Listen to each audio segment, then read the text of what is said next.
Bonsoir, il est 22 heures. Bienvenue dans cette nouvelle édition. Voici les principaux titres. Un nouveau projet d'adaptation écologique dans les régions de Dikil et de Tadjoura, chapeauté par le ministère de l'Environnement et du Développement durable. Et la Cour internationale de justice tient son audience historique sur l'accusation des génocides portés par l'Afrique du Sud contre Israël. Voilà pour les titres, bonsoir à tous.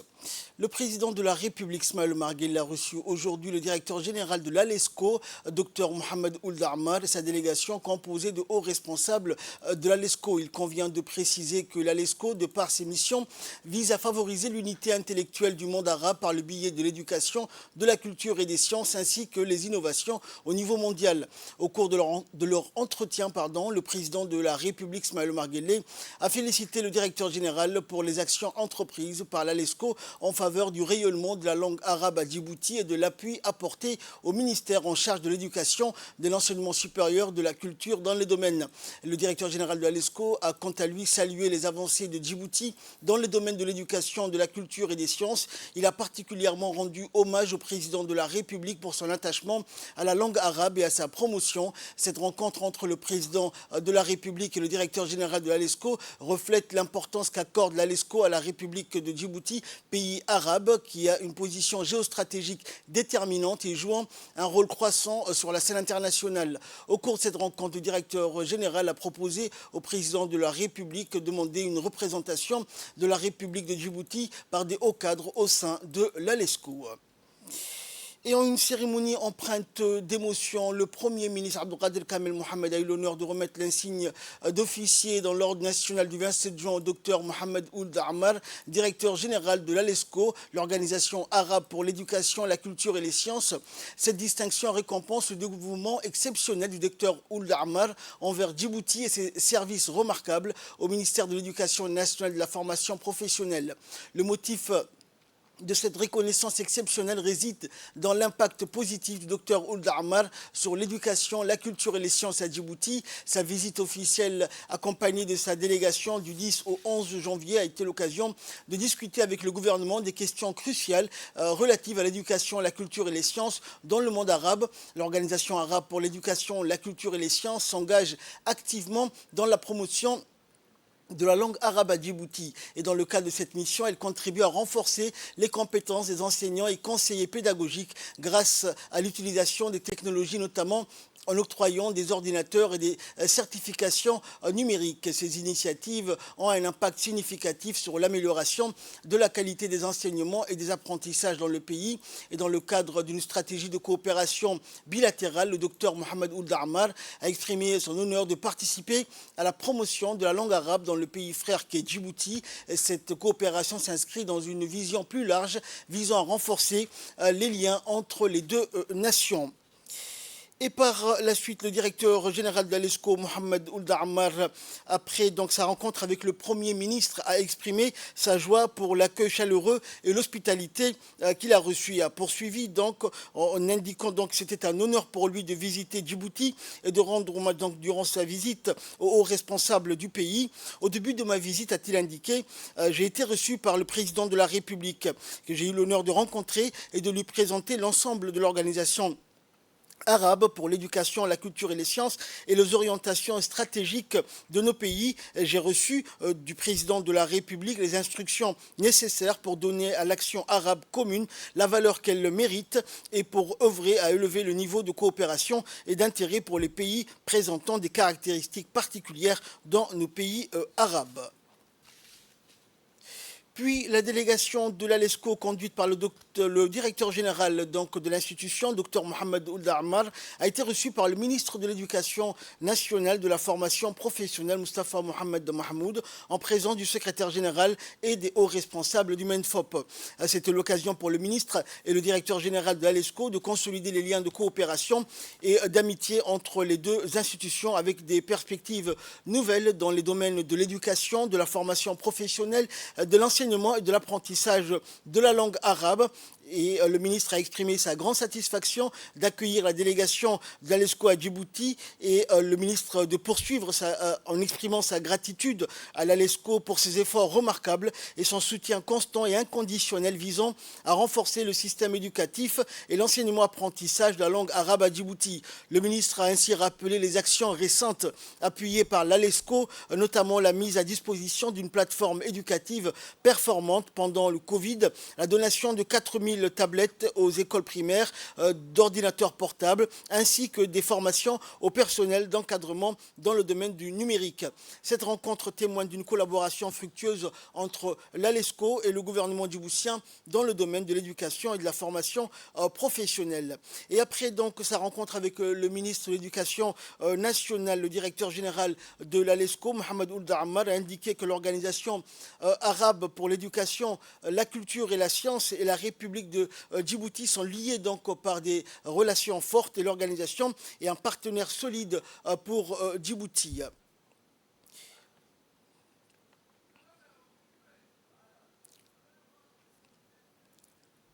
Et le directeur général de l'ALESCO a poursuivi donc qu'ils étaient prêts à fournir des assistances techniques et renforcer donc la langue arabe et fournir aussi des soutiens pour les écoles de formation des enseignants car elles sont considérées comme des écoles importantes et charnières et revoir le programme de ces écoles.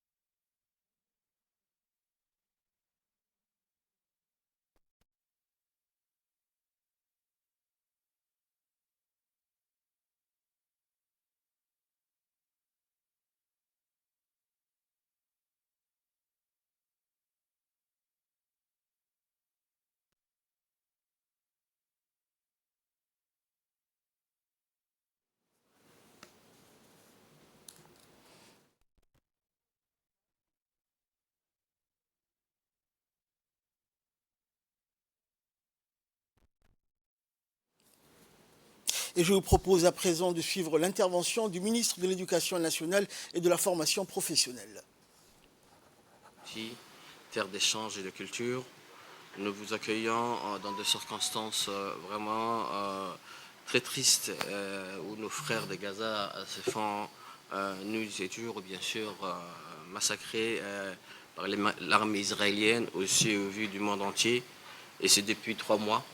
Nous exprimons notre profonde indignation, encore une fois, face à ces génocides. Et le plus atroce que l'humanité ait jamais connu. Donc que le Tout-Puissant, Allah Tabaraka wa Ta'ala, les secours, Inch'Allah. Nous avons grandement apprécié les appuis de l'ALESCO que vous dirigez depuis quelques années avec sagesse et discernement, et dont nous citons ici quelques exemples. Une première formation de 3 mois organisée par ALESCO à distance à destination des enseignants arabophones, portant bien sûr sur les thématiques d'actualité, la philosophie de l'éducation, la psychologie de l'enfant et de l'adolescent, l'enseignement de la langue arabe, l'enseignement de la lecture et de l'écriture. Et puis il y a eu une deuxième formation qui a duré aussi 3 mois, organisée par votre éminente organisation au profit de nos conseillers pédagogiques arabisants.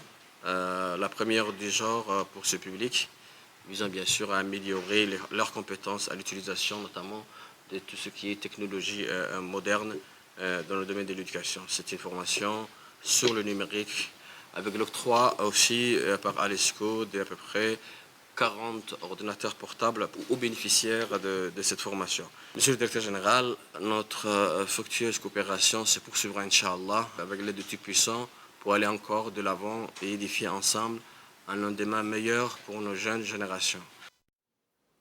Dans l'actualité également, le ministre de l'Enseignement supérieur et de la Recherche, Dr Nabil Mohamed Ahmed, a reçu ce matin une importante délégation de l'Université technique d'Istanbul conduite par l'ambassadeur de la Turquie à Djibouti. La délégation de l'Université technique d'Istanbul était conduite par le recteur de l'université et accompagnée des hauts cadres de l'Université technique d'Istanbul. Après les mots de bienvenue, le ministre, en présence du président de l'Université de Djibouti, Dr Jamal Mohamed Hassan, et la délégation de l'Université turque a discuté de la coopération existante entre l'Université de Djibouti et l'Université technique d'Istanbul. Et à cette occasion, sous le patronage du ministre de l'Enseignement supérieur et de la Recherche, le président de l'Université de Djibouti et le recteur de l'Université technique d'Istanbul ont paraphé un nouvel accord de partenariat sur le soutien indéfectible de l'Université ITU, la future faculté de l'informatique et cybersécurité de l'Université de Djibouti. Il est à rappeler que l'Université de Djibouti et l'Université technique d'Istanbul entretiennent de bonnes relations. L'université turque est l'un des premiers partenaires de l'université de Djibouti dans le domaine de la formation des étudiants et l'encadrement de la faculté d'ingénierie de Djibouti. Cette nouvelle convention de partenariat va élargir les domaines de la coopération. Et le ministre a remis aux membres donc, de la délégation des cadeaux et des présents en souvenir marquant la convivialité chaleureuse du ministère de l'Enseignement supérieur. Et le chef de la délégation de l'Université technique d'Istanbul a réagi donc au micro de nos équipes de reportage pour remercier le ministre Dr Nabil pour l'accueil et l'hospitalité envers sa délégation. Le recteur de l'Université technique d'Istanbul a indiqué qu'il venait de signer un accord de partenariat avec le président de l'Université de Djibouti sur la future faculté d'informatique et de cybersécurité.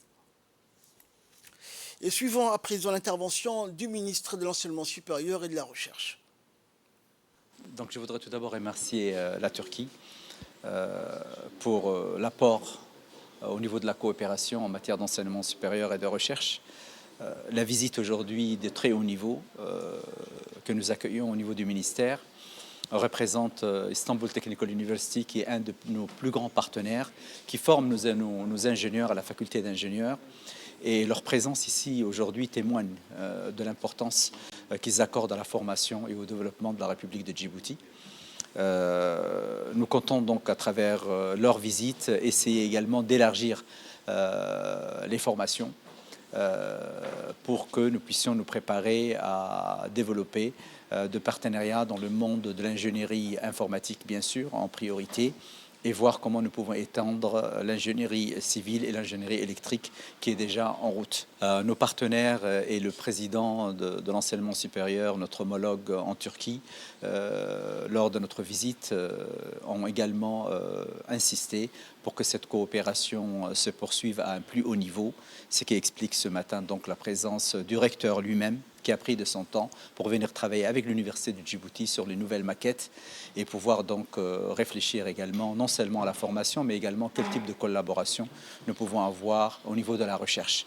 Et là, c'est tout un domaine qui est ouvert. Il a été discuté, bien sûr, des aspects technologiques en matière d'ingénierie, mais également au niveau des ressources naturelles, des ressources minérales, mais également de tout ce qui est recherche au niveau de l'eau. Et donc aussi des aspects qui peuvent toucher la République de Djibouti en partenariat avec la Turquie à travers Istanbul Technical University. Et durant cette même journée, la délégation de l'Université technique d'Istanbul s'est rendue à l'Université de Djibouti où elle a été accueillie par le président de l'Université de Djibouti, Dr Jamal Mohamed Hassan, en présence de ses proches collaborateurs. La délégation de l'Université technique d'Istanbul a visité les différentes infrastructures de l'Université de Djibouti, notamment la faculté d'ingénierie guidée par le président de l'université et le doyen de la faculté. La délégation a également pu visiter les différentes infrastructures de la faculté d'ingénierie où sont entreposer les différents matériels techniques de la faculté. La délégation de l'Université technique d'Istanbul a également eu droit à des explications sur le fonctionnement de la faculté d'ingénierie dotée des derniers matériels technologiques. La visite guidée s'est clôturée par une réunion élargie entre les deux équipes des deux universités qui s'est tenue autour d'une pause café et il a été discuté des voies et moyens d'accroître le champ de partenariat avec une priorité accordée à la filière informatique et cybersécurité.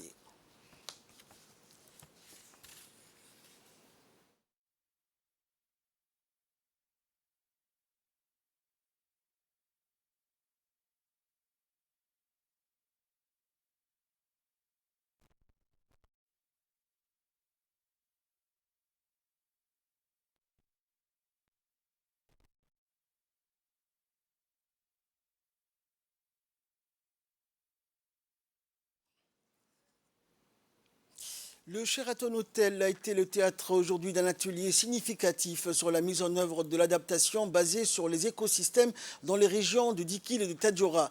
La République de Djibouti, déjà confrontée à un climat aride et au défi du changement climatique, a pris des mesures décisives pour renforcer la résilience des régions vulnérables comme Dikil et Tadjoura. Ces régions au fort potentiel de développement socio-économique sont actuellement menacées par la dégradation rapide des écosystèmes essentiels. Le changement climatique couplé aux activités humaines, a entraîné une détérioration rapide de ces écosystèmes, compromettant la subsistance des communautés locales et les exposant davantage aux risques climatiques. Face à cette situation, le gouvernement, en collaboration avec le programme des Nations Unies pour l'environnement, a sécurisé un financement de 8 925 millions de dollars américains du Fonds pour l'environnement mondial pour un projet d'adaptation au changement climatique intitulé « Planification et mise en œuvre de l'adaptation basée sur les écosystèmes dans les régions de Dikil et Tadjoura ». Ce projet sur 6 ans vise à renforcer la résilience des communautés locales face au changement climatique.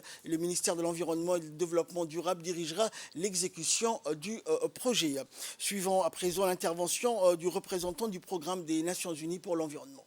Djibouti est affecté par le changement climatique avec une augmentation des températures, une modification de la répartition des précipitations, une élévation au niveau de la mer et une augmentation des phénomènes météorologiques extrêmes, ce qui traduit par une sécheresse et des occasions d'inondations. Les secteurs vulnérables au climat, tels que l'agriculture, la sécurité alimentaire et les ressources en eau sont particulièrement affectés, ainsi que les environnements urbains et la santé humaine, et par conséquent les moyens de subsistance et de l'économie en général. Les processus en cours de dégradation des ressources naturelles, tels que la déforestation, l'épuisement des sols et le processus de désertification, sont encore exacerbés par les changements climatiques. Cela a été mis en évidence dans l'analyse et la justification du projet d'adaptation basé sur les écosystèmes que nous lançons aujourd'hui. Le projet aiderait Djibouti à renforcer sa résilience au changement climatique actuel et à moyen à long terme, en sauvegardant les écosystèmes critiques des oued dans les régions de Dikil et de Tadjoura, tout en assurant des moyens de subsistance durables aux femmes, aux hommes et aux populations vulnérables. Ce projet s'appuiera sur les réalisations et les leçons tirées du précédent projet centré sur la mise en œuvre des technologies d'adaptation dans les écosystèmes fragiles des plaines centrales de Djibouti, qui a été exécuté par le ministère en 2016 et 2023, et avec le PNE en tant que partenaire de mise en œuvre. Et de son côté, le ministre de l'Environnement et du Développement durable a mis en avant donc les différents projets qui seront menés dans le cadre de cette enquête, donc de ce projet dans les régions de Dikil et de Tadjoura. On écoute le ministre. Planification de mise en œuvre de l'adaptation basée sur les écosystèmes dans la région de Tadjoura et de Dikil que nous lançons aujourd'hui sera réalisé sur une durée de 6 ans. Ces projets visent à accroître la résilience au changement climatique des communautés rurales et urbaines des régions de Dikil et de Tadjoura qui sont très dépendantes des écosystèmes désuets qui se dégradent à un rythme alarmant sous les effets combinés des changements climatiques et des activités anthropiques. Le projet interviendra principalement dans la plaine de Gobat et de Tadjoura-Ville. Il combinera un ensemble de solutions vertes et des infrastructures grises avec la promotion d'activités résilientes au changement climatique, afin de restaurer les écosystèmes déjà dégradés et d'améliorer l'accès aux services de base tout en réduisant les pressions et les stress existants afin d'éviter les dégradations supplémentaires de nos écosystèmes. Une continuité des activités initiées dans le cadre du projet LDCFF2 sera assurée dans la plaine de Hanlé et dans les localités périurbaines de la région de Tadjoura, à savoir Kalaf, Darkele, Sourat, Adbouya, où les communautés seront appuyées dans la mise en œuvre d'une agriculture résiliente au changement climatique. À Gobaad et à Halle, près de 50 jardins seront réhabilités pour un accès accru à l'eau et protégés contre les inondations grâce à des infrastructures grises à As'ela. 120 hectares de berges d'oued dégradées seront reboisés pour augmenter la disponibilité en eau, pour réduire l'érosion des sols et les risques d'inondation dans ces plaines. Au moins 213 ménages ruraux d'Ikil seront formés pour mettre en œuvre une agriculture résiliente au climat qui fournit des cultures, des fruits et des fourrages durables. Les coopératives agricoles de Gobaad et de Halle 1 et 2 seront appuyées pour améliorer la vente des produits agricoles et augmenter les revenus.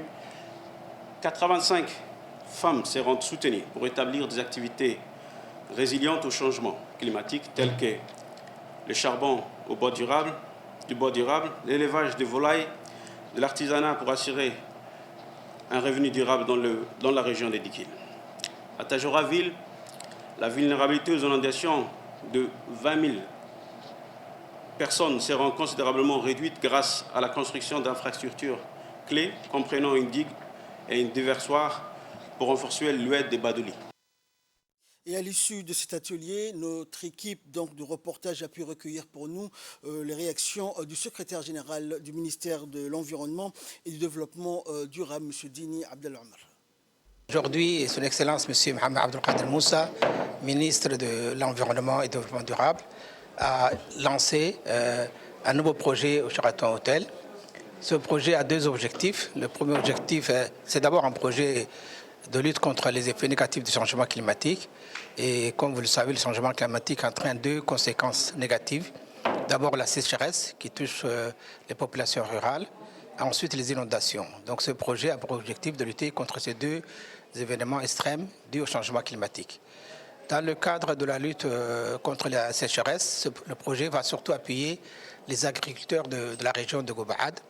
Vous savez, les jardins dans la région de Gobaad sont souvent menacés par les inondations, par les oueds qui emportent les berges des oueds, qui endommagent les jardins. Mais les jardiniers ont aussi besoin de soutien en termes d'outils agricoles, en termes d'eau, en termes de clôture. Donc ce projet va appuyer les agriculteurs de la région de Gobaad. Mais dans un projet qui vient de finir, nous avions aussi appuyé les agriculteurs dans la région de Tadjoura, notamment dans la région de Dikil et de Tadjoura, notamment à Halle, à Kalaf et à Adbouya. Ce projet donc va continuer à appuyer ces agriculteurs. Le deuxième objectif de ce projet, c'est de lutter contre les inondations, et notamment dans la ville de Tadjoura, où il y a plusieurs oueds qui traversent la ville, qui menacent les habitations des populations. Donc le projet va permettre de construire des digues pour protéger les populations et les habitations contre les inondations. Dans l'actualité également, après 12 mois d'engagement dévoué dans le cadre d'une mission de maintien de la paix en République centrafricaine, la première unité de police constituée, FPU-1, de la gendarmerie nationale a regagné le pays donc aujourd'hui avec le sentiment du devoir accompli. Il était un peu plus de minuit lorsque les femmes et hommes de la FPU-1 ont foulé le sol national vêtus de leur plus bel uniforme et coiffés du béret bleu des Nations Unies.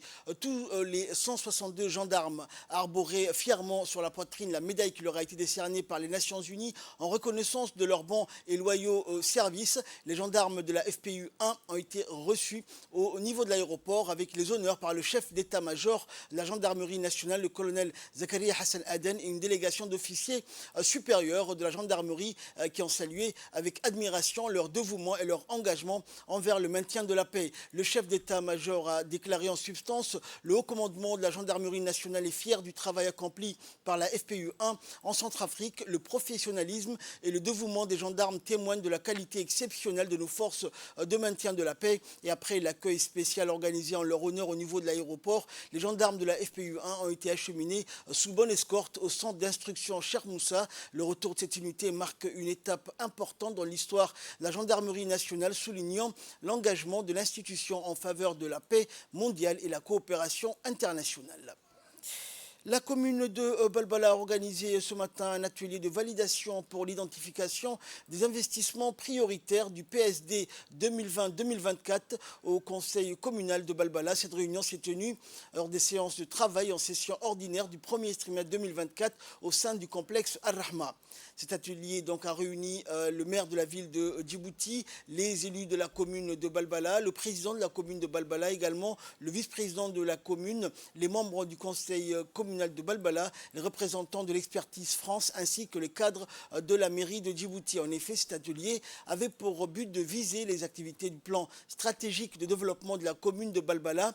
Il est prévu que la commune donc de démarrer la composante 2 du projet d'appui à la décentralisation et à la gouvernance publique à Djibouti et de financer la réalisation de différents projets d'aménagement urbain à sélectionner parmi ceux déjà identifiés dans le plan stratégique de développement de la ville de Djibouti pour la période 2020-2024. Écoutons pour plus de précision l'intervention du président de la commune de Balbala. À cet atelier crucial qui réunit les élus communaux de Balbala, l'équipe technique des expertises,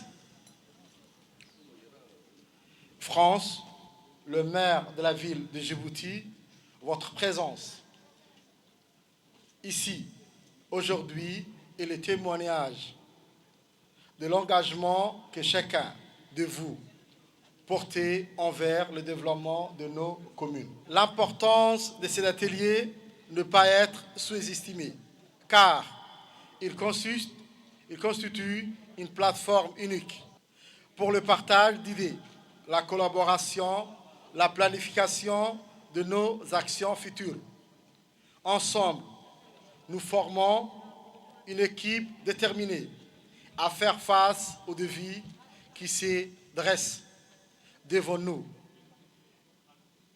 Et je suis convaincu que les échanges virtuels qui auront lieu ici contribueront de manière significative à la réalisation de nos objectifs communs.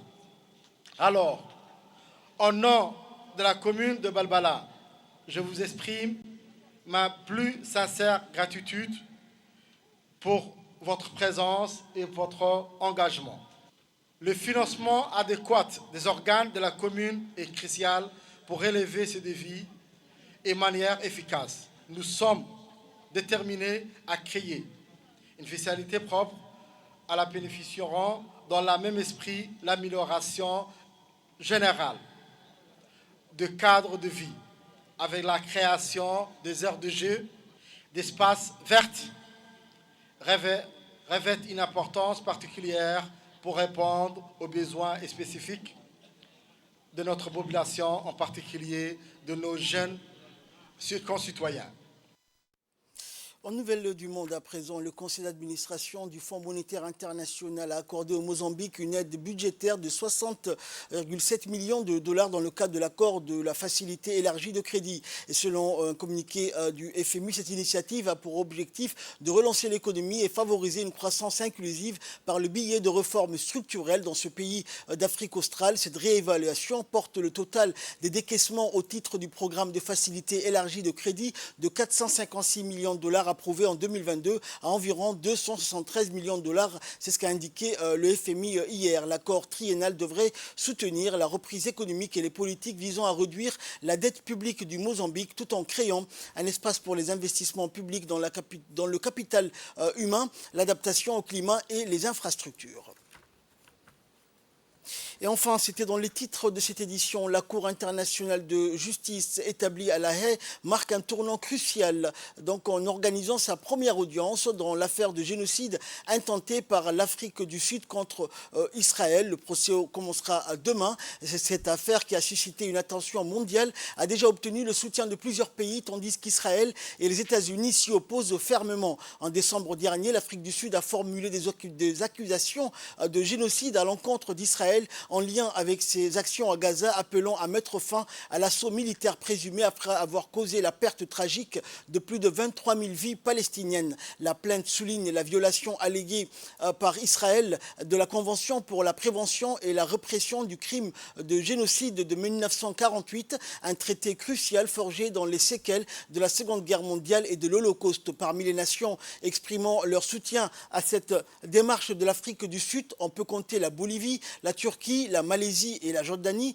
Également l'Organisation de la coopération islamique composée de 57 membres, dont des nations influentes telles que l'Arabie saoudite, l'Iran, le Pakistan ou encore le Maroc, qui a pris position en faveur de cette initiative. En revanche, les États-Unis ont clairement marqué leur opposition à cette démarche, qualifiant l'initiative sud-africaine de sans mérite, contre-productive et dépourvue de fondement. Cette déclaration catégorique émise le 3 janvier dernier par John Kirby, le porte-parole de la sécurité nationale américaine, souligne le fossé apparent entre les positions des nations sur cette affaire juridique internationale. C'est tout pour ce journal. Merci de nous avoir suivis. Excellente soirée sur Télé Djibouti.